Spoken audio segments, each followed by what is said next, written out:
తాకట్లో ఉన్న మీ బంగారాన్ని విడిపించి ఆ రోజు ఆన్లైన్ రేటుకి కొంటాం. Sharma gold company.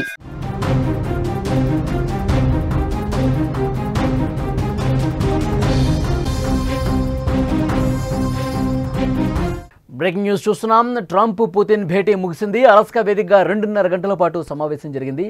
ఎలాంటి ఒప్పందం లేకుండానే ఈ సమావేశం ముగిసింది. ట్రంప్ మాట వినలేదు పుతిన్. యుద్ధం ఆపేందుకు ఇంకా అంగీకారం తెలపలేదు పుతిన్. ట్రంప్ ముందు పలు డిమాండ్లు కూడా పెట్టిన సమాచారం ఉంది. సమావేశం తర్వాత ట్రంప్ కొన్ని కీలకమైన వ్యాఖ్యలు చేశాడు. డీల్ పూర్తి కావడంపై జెలెన్స్కీ ఇక ఆయన చేతుల్లోనే ఉంది అంటూ ఆయన కామెంట్ చేశారు. పుతిన్తో చర్చించే అంశాలను బయటకు చెప్పలేదు ట్రంప్. రష్యా చమురు సుంకాల మీద కూడా స్పందించారు డొనాల్డ్ ట్రంప్. సుంకాలపై పునరాలోచన చేస్తానని కూడా ఆయన వెల్లడించినటువంటి పరిస్థితి ఉంది. ప్రపంచవ్యాప్తంగా ఎంతో ఉత్కంఠ కలుగజేసిన అమెరికా రష్యా అధ్యక్షులు ట్రంప్ పుతిన్ భేటీ ముగిసింది. అలాస్కా వేదికగా 2 గంటల పాటు ఇరువురు చర్చించారు. ఎలాంటి ఒప్పందం లేకుండానే చర్చలు ముగిశాయి. రష్యా యుక్రెయిన్పై ఎలాంటి క్లారిటీ మాత్రం రాలేదు. యుద్ధం ముగించేందుకు పుతిన్ ఒప్పుకోనట్టుగా తెలుస్తోంది. యుద్ధం ఆపాలంటే కొన్ని కండిషన్లు పెట్టారని సమాచారం. వాటికి ఉక్రెయిన్ ఓకే చెబితే యుద్ధం ఆగుతుంది అంటూ ట్రంప్ చెప్పినట్టు తెలుస్తోంది. సమావేశం అనంతరం ట్రంప్ ఎలాంటి ప్రకటన చేయలేదు. బంతి ఉక్రెయిన్ అధ్యక్షుడు జెలెన్స్కీ చేతుల్లో ఉందని కామెంట్ చేశారు. చాలా విషయాలపై అంగీకారం కుదిరిందని, ఇంకా కొన్ని మిగిలే ఉన్నాయని, వాటిలో ఒకటి చాలా ముఖ్యమైనదని ట్రంప్ చెప్పారు.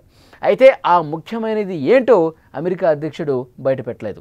త్వరలో జెలెన్స్కీ యూరోపియన్ నాయకులతో మాట్లాడతానని, వారికే నిర్ణయం వదిలేస్తానని తెలిపారు. వీలైనంత త్వరగా రష్యా అధ్యక్షుడిని మరోసారి కలుస్తానని ట్రంప్ వ్యాఖ్యానించారు. వచ్చే సమావేశం మాస్కోలో అని పుతిన్ దానికి జవాబిచ్చారు. సమావేశం అనంతరం పుతిన్ మాట్లాడుతూ యుద్ధాన్ని ఆపటానికి తాను సిద్ధంగా ఉన్నా, కానీ సంక్షోభానికి దారితీసిన ప్రధాన కారణాలు తొలగించాలి, అది రష్యాకు అవసరం అని చెప్పారు. యుద్ధం ఆగటానికి ట్రంప్తో సమావేశం తొలి అడుగు అని చెప్పారు. 2020 ఎన్నికల్లో తాను గెలిచి ఉంటే యుద్ధం మొదలై ఉండేది కాదని ట్రంప్ పదే పదే చెప్తున్న మాటలతో పుతిన్ ఏకీభవించినటువంటి పరిస్థితి ఉంది. ఇక పుతిన్తో భేటీ అనంతరం రష్యా చమురును కొనుగోలు చేస్తున్న దేశాలపై అదనపు సుంకాలపై ట్రంప్ వెనక్కి తగ్గారు. ఈ సుంకాలపై పునరాలోచన చేస్తానని వెల్లడించారు. దీనిపై ఇప్పుడే నిర్ణయం తీసుకోలేను, 2-3 వారాల్లో పునరాలోచన చేస్తాను అని చెప్పారు. రష్యా నుంచి చమురు కొనుగోలు చేస్తున్న కారణంతో ఇటీవల భారత్ మీద 50% సుంకాలు విధించినటువంటి ట్రంప్ ఆగస్టు 27 నుంచి అమల్లోకి వస్తున్న విషయం కూడా తెలిసిందే. అమెరికా వాణిజ్య మంత్రి స్కాట్ బెసెంట్ మాట్లాడుతూ పుతిన్తో భేటీ సాగకపోతే, పుతిన్తో జరిగిన భేటీ సఫలం కాకపోతే భారత్పై అదనపు సుంకాలు మరింత పెరుగుతాయని అతను హెచ్చరించాడు. ఉక్రెయిన్పై యుద్ధం ముగించకపోతే రష్యాపైన 100% సుంకాలు విధిస్తామని ట్రంప్ గతంలో ప్రకటించాడు. ఈ పరిణామాల నేపథ్యంలో పుతిన్తో భేటీ తర్వాత టారిఫ్పై అమెరికా అధ్యక్షుడు తాజాగా చేసిన ఈ వ్యాఖ్యలు చర్చనీయాంశమయ్యాయి. రష్యాతో పాటు మాస్కో చమురు కొంటున్నటువంటి దేశాల మీద కూడా సుంకాలు ఉండకపోవచ్చని ట్రంప్ తన వ్యాఖ్యలతో చెప్పకనే చెప్పాడు. ట్రంప్ ఏ క్షణం అసలు ఏ విధంగా మాట్లాడతాడు, ట్రంప్ ఏ విధంగా వ్యవహరిస్తాడు, ట్రంప్ ప్రవర్తన ఏ రోజు ఏ విధంగా ఉంటుందో చెప్పడం కష్టమే. మరి ముందు ఈ పరిణామాలు ఏ విధంగా ఉంటాయో చూడాలి. పుతిన్తో భేటీ ఎలాంటి మార్పులు తీసుకొస్తుంది, పుతిన్ కండిషన్లకు జెలెన్స్కీ ఒప్పుకుంటారా, పుతిన్తో భేటీ తర్వాత భారత్పై ట్రంప్ వెనక తగ్గుతాడా లేదా, ఇవన్నీ కూడా ఆసక్తికరమైన విషయాలే, ఎంతో ఉత్కంఠ రాజేసినటువంటి విషయాలే. పుతిన్ నెక్స్ట్ భేటీ మాస్కోలో ఉంటుందని చెప్పారు. అంటే రష్యా రాజధాని మాస్కోలో నెక్స్ట్ మీటింగ్ జరగబోతుందని చెప్పారు. ఇప్పుడు ట్రంప్ చెప్పిన దాని ప్రకారం అంటే నిర్మాణాత్మకమైనటువంటి చర్చలు ఈ భేటీలు జరిగాయి. అయితే ఒప్పందం గురించి ఏ విధమైనటువంటి ఫైనల్ డెసిషన్ ఇంకా జరగలేదు. జెలెన్స్కీతో మాట్లాడిన తర్వాత ఒక క్లారిటీ వస్తుందని చెప్తున్నారు.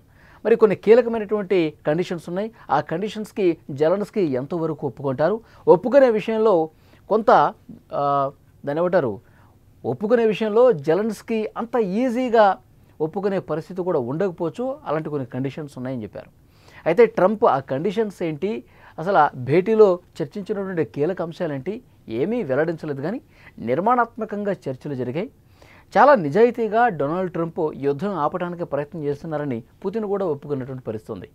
ఇప్పుడు జెలెన్స్కీ ఏదైతే తన భూభాగం గురించి పట్టుదలగా ఉన్నాడో దాన్ని ఇక్కడ రష్యాలో కలిపేసుకునేటువంటి చర్చలు కొన్ని జరిగినట్టుగా తెలుస్తోంది. అది ఎంత మాత్రం కూడా సమంజసం కాదు, ఎంత మాత్రం కూడా దానికి ఒప్పుకునే ప్రసక్తి లేదు. ఉక్రెయిన్ ప్రయోజనాలకు విరుద్ధంగా ఎలాంటి నిర్ణయాలు తీసుకున్నా దాన్ని తీవ్రంగా ప్రతిఘటిస్తామని గతంలో జెలెన్స్కీ చెప్పిన పరిస్థితి ఉంది. మరి అలాంటి కండిషన్స్ ఏమైనా ఉన్నాయా, దీన్ని కూడా చూడాల్సిన అవసరం ఉంది. సో ఫైనల్గా బంతి అయితే జెలెన్స్కీ కోర్టులో ఉంది. జెలెన్స్కీ యూరోపియన్ నేతలు మళ్ళొకసారి భేటీ అయ్యి పుతిన్తో జరిగిన భేటీకి సంబంధించిన చర్చల సారాంశాన్ని అక్కడ పెట్టే అవకాశం ఉంది. సో ఆ తర్వాత మాస్కో వేదికగా మరొక భేటీ జరుగుతుంది. ఆ భేటీలో ఎలాంటి ఫైనల్ డెసిషన్ వస్తుందన్నది కూడా చూడాల్సిన అవసరం ఉంది. కానీ ఇక్కడ ఈ యుద్ధాన్ని ఆపేందుకు తీవ్రంగా కసరత్తు జరుగుతున్నదన్నమాట వాస్తవం. ఒక యుద్ధాన్ని ఆపాలంటే ఏదో ఒక భేటీలోనూ ఒక డిస్కషన్లోనూ కంప్లీట్ అయ్యేది కాదు. ఇంకా జెలెన్స్కీతో మాట్లాడాలి, మళ్ళీ ఇద్దరిని కూర్చోబెట్టి మాట్లాడే అంశాలు కూడా ఉన్నాయి. అప్పుడు శాంతి ఒప్పందం మీద ఫైనల్గా సంతకాలు చేయాలి అనుకుంటే మాత్రమే అప్పుడు రెండు దేశాల అధ్యక్షులతో భేటీ అయ్యే అవకాశం ఉంటుంది. ఆ రోజు త్వరగా రావాలని చెప్పి కోరుకుంటున్నారు. ఎందుకంటే ఇప్పుడు ఇష్టం వచ్చినట్టుగా ట్రంప్ రష్యాకు మిత్ర దేశాలుగా ఉన్నవాళ్ళు, రష్యా నుంచి చమురుగా ఉన్నవాళ్ళ మీద టారిఫ్లు వేస్తున్నారు. ఈ ఆగస్టు 27 నుంచి 50% టారిఫ్లు అమలయ్యే అవకాశం ఉంది. సో డెఫినెట్గా దీన్ని కూడా పరిగణలోకి తీసుకోవాల్సినటువంటి అవసరం ఉంది. భారత్ కూడా ఎంత త్వరగా ఈ ఒప్పందం కుదిరి, ఈ రెండు దేశాల మధ్య సయోధ్య కుదిరి ఈ యుద్ధానికి ముగింపు పలిగితే బాగుండని చెప్పి కోరుకున్న దేశాల్లో భారత్ కూడా ప్రథమ స్థానంలో ఉంది. సో డెఫినెట్గా ఆ విధమైనటువంటి పరిణామాలు జరగాలి. ఈ భేటీ మీద జెలెన్స్కీ ఏ విధంగా రియాక్ట్ అవుతారు? ఆయన ఈరోజు ఏదో ఒకటి మాట్లాడే అవకాశం కనిపిస్తుంది ఈ భేటీకి సంబంధించి. ఆయన ఏం మాట్లాడతారు అన్నది కూడా చూడాలి. చాలా అంటే చాలా త్వరగా ఈ యుద్ధానికి ముగింపు పలకాలని చెప్పి ప్రపంచ దేశాలన్నీ కూడా కోరుకుంటున్న నేపథ్యంలో ఒక అడుగు పడింది, కేవలం ఒక అడుగు ముందుకు పడింది. ఇంకా వరుస భేటీలు జరిగి సాధ్యమైనంత త్వరగా ఒక నెల రోజుల వ్యవధిలోనే దీనికి ఎండ్ కార్డ్ పడాలని కోరుకుంటున్నారు. ఆ విధంగా జరగాలని మనం కూడా కోరుకుందాం. Productive meeting. There were many points that we agreed on. Most of them, I would say, a couple of big ones that we haven't quite gotten there, but we've made some headway. So there's no deal until there's a deal.